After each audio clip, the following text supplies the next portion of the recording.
Трубы, предназначенные для транспортировки сточных вод, сходились у тоннеля под прямым углом. В местах соединений создавалось сопротивление для потока воды, поступающего с верхней части проспекта Кадырова. Выбивая люки ливневых колодцев, она заливала подземную магистраль. Для решения проблемы участок коллектора был срезан и развернут на 30 градусов. Рабочие построили резервуар для накопления дождевой воды и снега, а водонапорный насос будет сбрасывать избытки воды в Сунжу.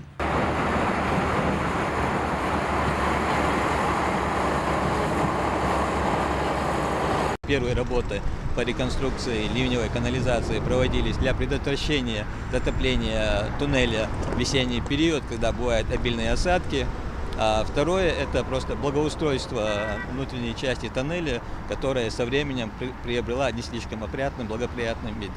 Коммунальные службы провели реконструкцию самого тоннеля. Специалисты разработали подвесной потолок из поликарбоната. Каркас значительно ослаб из-за вибрации, создаваемой движением поездов. Сейчас завершаются работы по монтажу композитного материала и отделке стен мраморной крошкой. До сих пор автомобили с габаритными грузами, проезжая через тоннель, вызывали деформацию всего потолка. Теперь специалисты отреставрировали поврежденные участки. Сейчас работы уже практически земляные закончились, обустройство колодцев закончилось. Сейчас идет благоустройство территории.